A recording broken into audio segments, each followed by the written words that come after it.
December 22nd, 2021. This is a pretrial motion hearing in a case entitled State of Ohio Plaintiff versus George Wagner IV, defendant, case number 2018 CR 155.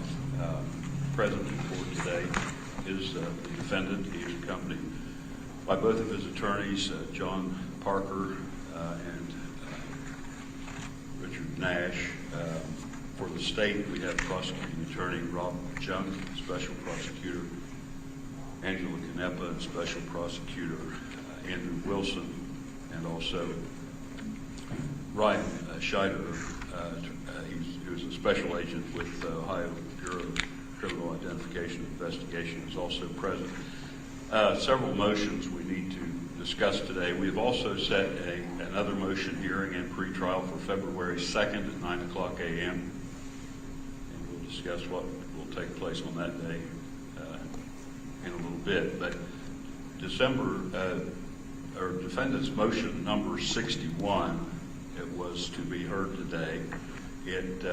That motion is entitled Motion in Limine to exclude photos of weapons, shell casings, and related items. That was filed on January 22nd of 2021. It's my understanding the defense is withdrawing that motion today. Is that correct? That's correct, Your Honor. Defendant's motion number 65, entitled Motion to Compel the Production of Other Acts Evidence Pursuant to 404B, was filed on January 22nd, 2021. That motion was also renewed as motion number 77, that filed on December 16, dealing with the same request. The state of Ohio did file on,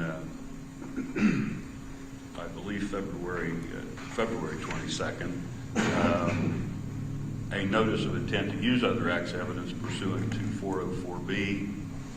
The defense is going to file an objection to any of those that they feel are objectionable, as listed in the state's filing, and that will be filed by January 7, 2022. On or before that date, the state then is given until January 21 to respond to the defense filing, and then both sides will be given an opportunity to orally argue concerning that motion, and that would be actually motions 65 and 74, which are the same, on February 2nd at 9 o'clock a.m. Defendant's motion number 73 is entitled Motion to Dismiss Aggravated Murder Counts and or Death Specifications, and that was filed on September 24, 2021.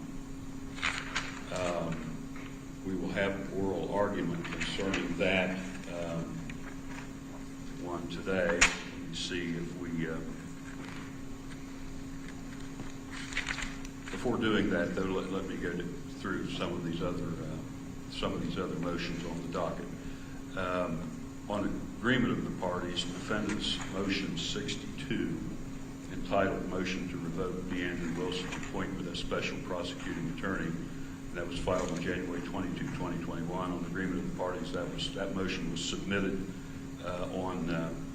to the court for decision on the memoranda filed by the parties, filed by counsel for the parties, and by journal entry filed on November 16, 2021. The court denied defendant's motion number 62.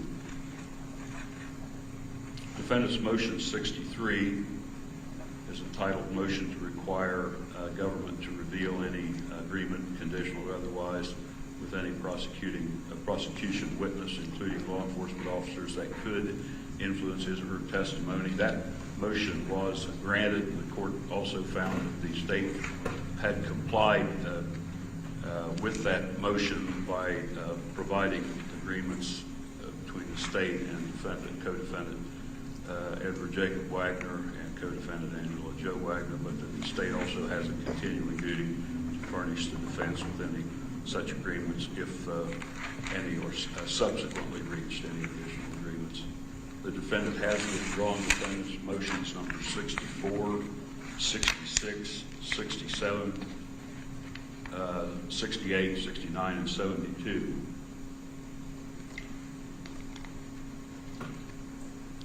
Defendant's motion number 70 was granted, and the court did set a trial date. That was the request in the motion number 70. Defendant's motion 71 was not actually a motion, but was a reply to a motion to quash subpoenas. Those subpoenas dealt with the defendant's attempt to subpoena from Gregory Myers, who was his attorney for co-defendant Edward Jacob Wagner, copies of mental health reports, mental health records, I should say, diagnoses or reports of concerning mental health of Edward Jacob Wagner, prepared by or obtained by his attorney as part of trial preparation material. The court had granted that motion to quash, filed by the counsel for Edward Jacob Wagner, so that resolves what's been called defendant's motion 71. Defendant's motion 74 is entitled defendant's motion to compel discovery, filed on October 22, 2021. The State of Ohio filed also a motion to compel reciprocal discovery on October 25, 2021. Both of those motions have been granted, and each side has been given until December 31, 2021 to supplement the discovery in order to provide the other party with all discovery material as set forth in Criminal Rule 16. On November 19, 2021, the defendant filed defendant's motion 75, entitled Motion for Orders to Order the Pike County Sheriff Tracy D. Evans to transport Edward Jacob Wagner to this court for a motion hearing set at 9 o'clock a.m. on December 22nd, 2021. That's this hearing date, of course. The State of Ohio filed a state's memorandum contra, defendant's motion 75, on December 14, 2021. The defendant then filed a memorandum in reply to the State of Ohio's memorandum on December 16, 2021. And on December 17, 2021, the court issued an order overruling and denying defendant's motion number 75,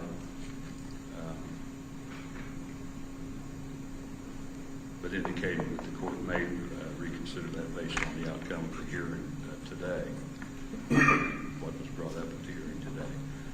On December 16, defendant filed motion number 76, which is entitled Defendant's Motion in Limine, requesting a pretrial hearing to determine the admissibility of shoe print evidence and opinions, commonly referred to as the Dahlberg hearing. The state is given until January 21, 2022 to file a response to that motion by the defense before that date. And on December 16, 2021, the defendant filed motion 77, which, as I indicated, is actually a renewal of motion 64, and will be those two motions, 64 and 77, will be dealt with together. So that leaves us with motion 73, the motion to dismiss aggravated murder counts and death specifications, filed on September 24, 2021. It's the court's understanding that will be orally argued today, and there are some stipulations or agreements that each side has entered into for the purposes of this motion hearing only for the court to consider. Is that correct? Yes, Your Honor. What the county attorney want to put on the record what their understanding of the agreement is, and then I'll have both sides acknowledge whether it's correctly stated or not. Your Honor, the state is willing to stipulate for purposes of this argument only in regards to the defendant's motion number 73, I believe, right? the motion to dismiss the aggravated murder. 73. Yes.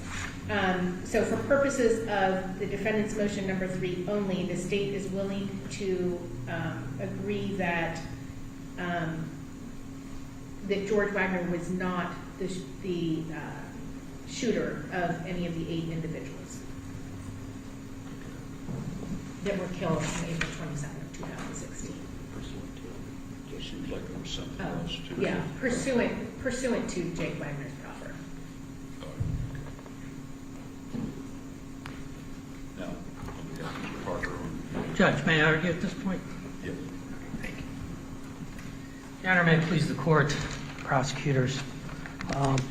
Judge, in our motion, what we've asked the court to do, and we respect the court's decision not to bring Jake here, but we're going to ask the court to reconsider that decision.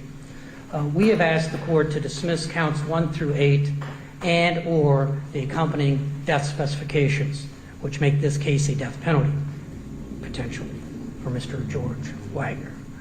Now, as the court is aware, not every murder or series of murders qualifies for the death penalty.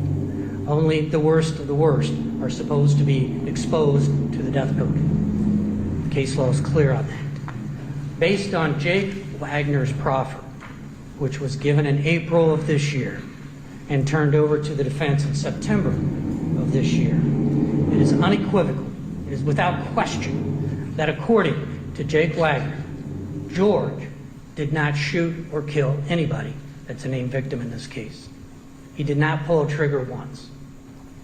Jake, on the other hand, has admitted to killing at least 5 people personally and shooting a 6th. If you were to hear from Jake, you would also hear in his proffer. I'm going to object to any other discussion of evidence in this matter. Pursuant to our discussions in chamber where the state is going to request that we strike any such allegations from the motion and the court not be permitted to consider that during consideration of this argument, thus the stipulation that we reached. I thought that had been agreed upon if they stipulated that. Judge, we'll accept their stipulation as stated earlier, but I think it's important for the court, and I think we have a burden of producing evidence to support our arguments. And the evidence would be through Jake and or his proffer. Your Honor, again, with all due respect, I'm going to object strenuously to this line of argument. The court already ruled that Jake Wagner is not permitted to come and testify. Also that Special Agent Scheider is not going to be compelled to testify. And now defense counsel is trying to get in evidence from Mr. Wagner's proffer based on a few snippets that they gleaned of 12 hours of interview with Mr. Wagner. And again, it was agreed that considering the evidence is not important to this argument other than what we just stipulated to. Judge, we did not agree that evidence was not important. We think evidence is critical. When we have a right and a duty to present evidence, it's a due process violation not to allow us to present evidence. We've offered to present that evidence through Jake, through his testimony in open court, which the state could obviously cross-examine him or present any evidence that they would like. We also have here 10 excerpts, which we think are highly relevant, that we think the court should hear. This is a matter of due process. Your Honor, ask your approach, please. Yes.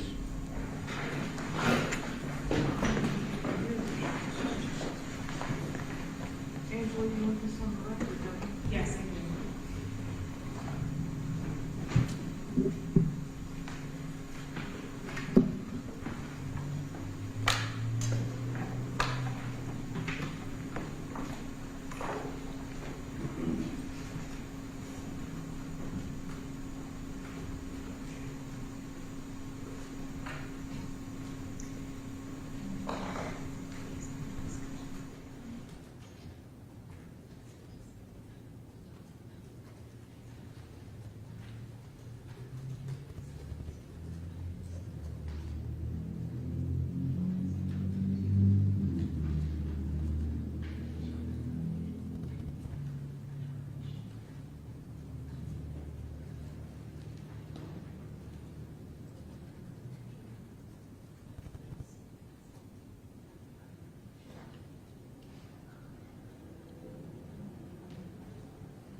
Judge,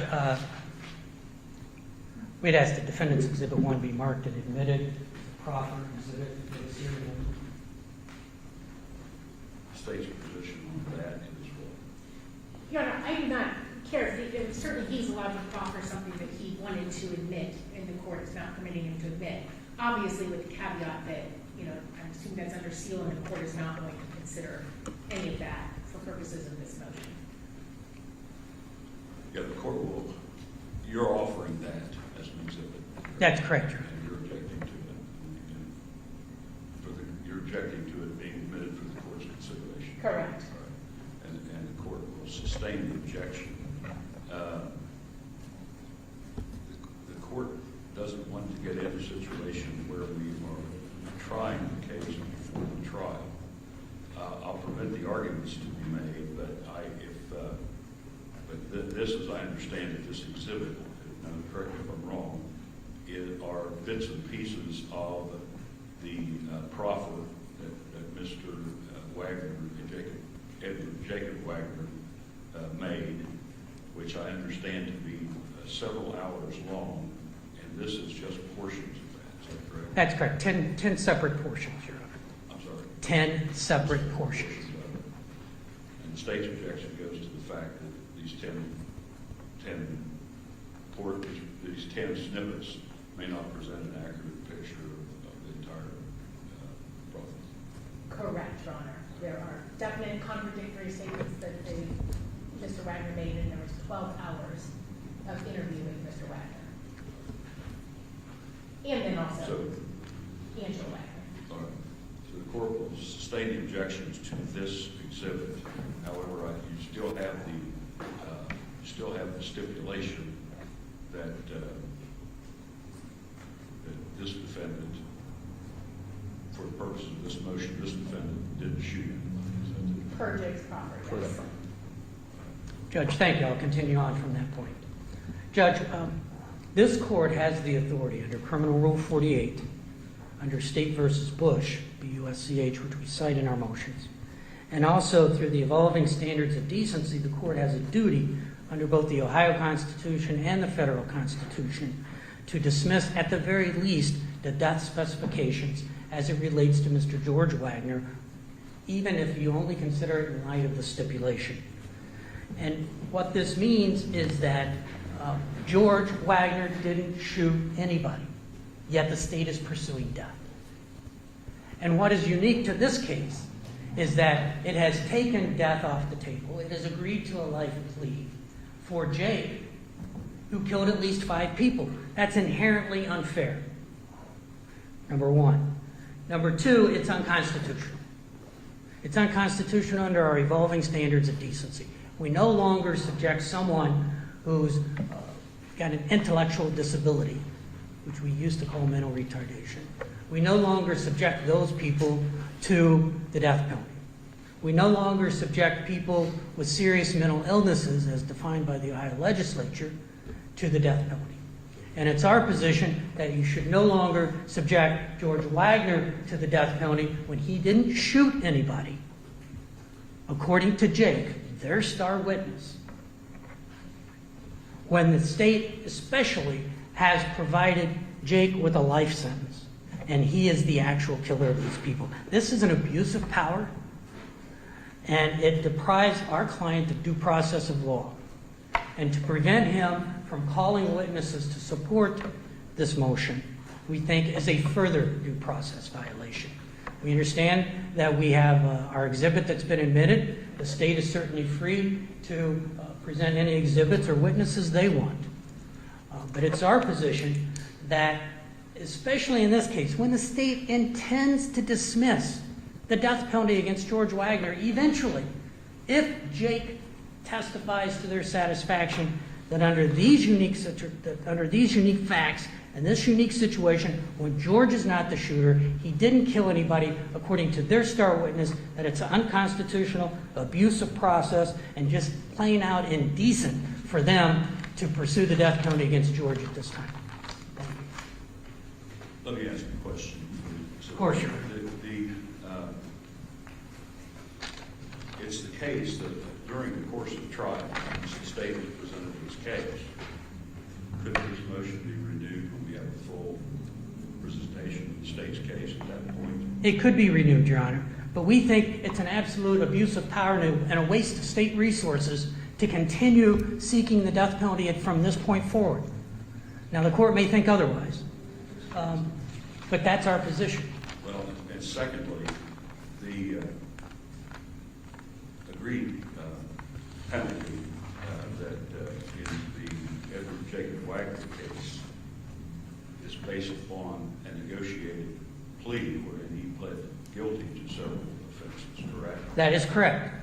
And so because the state made a bargain for his proffer and/or testimony, you're saying that somehow affects this defendant's case? Absolutely, when there's the critical distinction that the state has stipulated to, that George didn't shoot anybody. Now, he may be tried on the other counts. We're not arguing that. There may be a complicity argument. We're sure that the state is pursuing a complicity argument with respect to all of the counts. But when the state has made a bargain with the shooter of at least 5 people, the killer of at least 5 people in this case, when the state has decided that he doesn't deserve the death penalty, then we believe it's unconstitutional, improper, and an abuse of power to pursue the death penalty against George when they admitted he didn't shoot anybody. I don't want to get into negotiations, of course, not party to, but the state has the option of making a similar negotiated plea with this defendant, correct? Yes, they have the offer, but he has maintained and maintains to this I'm point. not asking what they have offered, but I'm saying that if they did that, that would be similar treatment. If they have made that offer, I think it's fair to say. They have made that offer, which my client has rejected because he maintains his innocence. That doesn't change our legal argument here that the state made a deal with the devil, basically. And now he's the person that is most responsible for this. He's the actual killer. He's the actual shooter. He's the one that snuck into these homes in the middle of the night and shot the victims in the head. All right? Our client didn't shoot anybody. Yet Jake Wagner gets life, and the state insists on pursuing death against George. That's inherently unfair. It's a violation of the 8th Amendment. It's a violation of the Ohio Constitution, and it's an abuse of power, and we're asking the court to put a stop to it. Thank you. We have the state. Thank you, Your Honor. Just for clarification of the record, we are not stipulating that George did not shoot anybody, because we don't know that. We are simply stipulating that, according to Jake's proffer, George did not shoot anybody. And I think that's an important distinction. Additionally, Your Honor, they talk about it not being fair. As the court alluded to, we made the same offer to all 4 co-defendants in this matter, that we would negotiate with them if, in fact, they not only told us what happened that night, but also Jake Wagner led us to physical evidence. He led us to murder weapons that we never had, that was extremely critical to the resolution of this case, and to the vehicle that they used on that night, in addition to providing us a myriad of details, like I said, 12 hours of details that he gave to us. So yes, that offer was made available to all of the defendants in this case. And certainly, as the court knows, remorse is a factor that the court is allowed to consider in any given case. Certainly, I would say the fact that when you come forward and come clean with what you did is certainly an indication of some remorse. Additionally, Your Honor, that sentence has not yet been imposed on Jake Wagner, right? So the court has not yet imposed that. The court is not required to impose that. In fact, if things don't go the way they are planned, if in fact Jake does not live up to his end of the bargain, then he knows, and the court reviewed with him, that everything goes back to square one, and he does have the death penalty facing him once again. So that case has not gone to a final resolution. And specifically, Your Honor, I know he says we made a deal with the devil. Unfortunately, there's more than one devil in this case, and that is all 4 of the individuals who are charged in this matter. Again, Jake at least provided some peace to the victims in this family, and that was a very strong motivator for us in resolving his case in the way that we did. George has not done that. Additionally, Your Honor, as he notes, because of the cooperation of Jake, not anything that George Wagner has done, but because of the potential cooperation of Jake, Mr. Wagner, present in the courtroom today, stands the chance to get his death penalty specifications dismissed, assuming that the contract that we reached with Jake is fulfilled. So again, the state is not being arbitrary or capricious. We offered the same deal to all of the individuals in this matter, and Jake was the one that stepped forward and provided a full confession and details of the offense and physical evidence. Additionally, Your Honor, the Ohio Supreme Court has already talked on this. Disparate treatments of defendants is not grounds for reversal, is not error, certainly not arbitrary or capricious, as long as it is a legally justified outcome.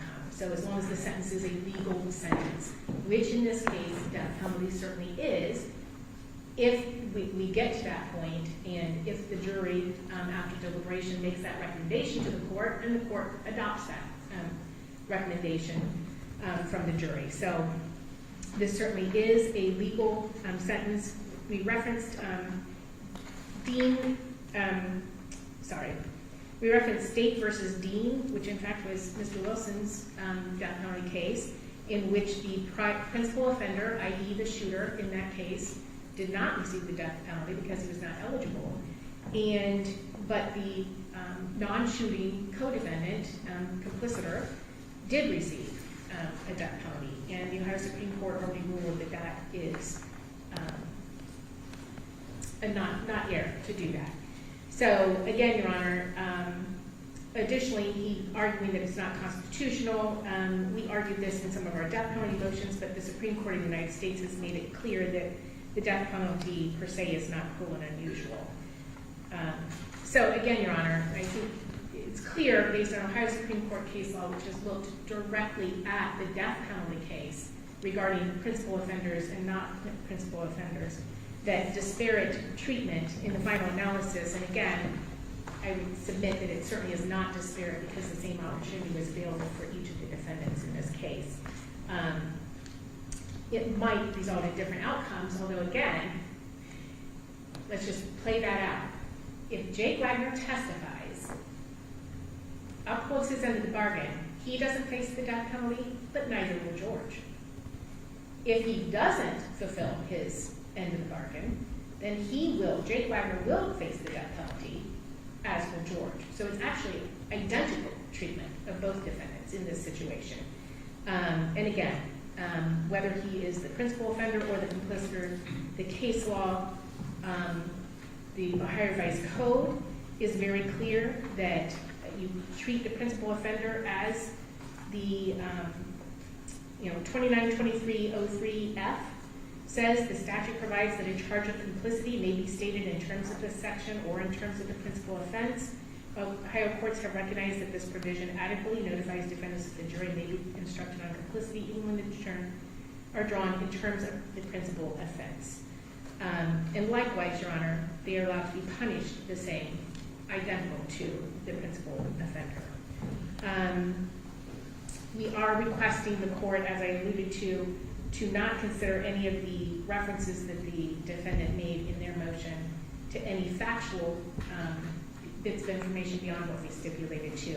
And again, Your Honor, for the mere reason that that is not a complete rendition of what Mr. Wagner talked about, obviously, because there was 12 hours where he certainly implicated his brother as a compliciter. The only other thing, Your Honor, is, because I know the courts have viewed here oral arguments today, but then also reference our written arguments as well. I just wanted to touch, it does appear from their arguments today that they're focusing on the disparate treatment more than anything else. But they did talk about notice, and I would just note for the court that they certainly were notified. First of all, the Ohio Revised Code that I just referenced puts all defendants on notice that even if they're charged as principal offender, they can be tried as a compliciter. Additionally, Your Honor, in our bill of particulars, we specifically told them that they, I'll give the exact language, but that he could be charged as or prosecuted as a complicitor. And as this court knows, the death penalty specification also speaks in that language that if not the principal offender, if it was a premeditated crime, then you can pursue him for that particular aggravated specification. So for all these reasons, Your Honor, we would ask the court to overrule the state or the defendant's motion to dismiss the aggravated murder charges and the death penalty specifications in this kind of case. Let me ask this before giving the defense an opportunity to make a rebuttal. Another point of agreement I thought in chambers, so we need to make it a matter of the record, was that the court may take judicial notice of and consider the agreement made with Edward and Jacob Wagner. Correct, Your Honor. Yes, that's right. And the other question I have, have both sides submitted all the written argument that they intend to submit? The state has, Your Honor. I believe so, Judge. Now do you wish to make a rebuttal? Just one point very briefly, Judge. We understand the state is pursuing a complicity argument with respect to many, if not all, of the counts, including counts 1 through 8. However, complicity requires specific intent. And it's our argument that, with respect to counts 1 through 8 especially, that George never had the specific intent to kill. Anything further from the state? No, Your Honor, other than, again, I think that's an argument for the trial. Well, I have considered the written arguments made, and now the oral arguments made. I'm familiar with placed on the record before, but taking notice of the agreement made with Edward and Jacob Wagner, and also the stipulation expressed here on the record, the court will deny defendant's motion number 73. Is there anything, is there anything further we need to take up in today's hearing? Yes, Your Honor. When you were going over the deadlines for the discovery, the last time we were here, whenever that was, you did give a December 31st date, but I believe you were going to make it a January 7th. Am I being correct about that? I don't care, but I thought we were giving you guys a little bit. December 7th is fine. The 31st is the holiday. The holiday. Yeah. So December 7th for the January 7th of 2022. January 7th. What did I say? December 7th. Thank you. For the exchange of supplemental discovery, with the goal that each side will then have full discovery from the other. Right? I want the record also to reflect that the defendant has appeared in civilian clothing without any visible restraints. Mr. Wagner, are you satisfied with the access that you're having to your attorneys? Are you seeing them as often as you feel you should be seeing them? Yes, sir.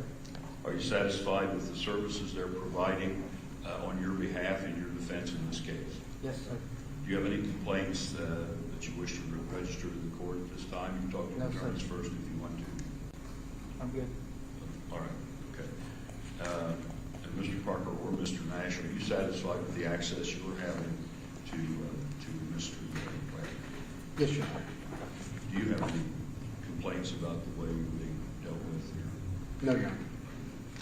Is there anything further from the state or the defense today? Not about the state, Your Honor. Nothing further. That's correct. That's okay. We are adjourned. Thank you. Thank you, Your Honor. Here.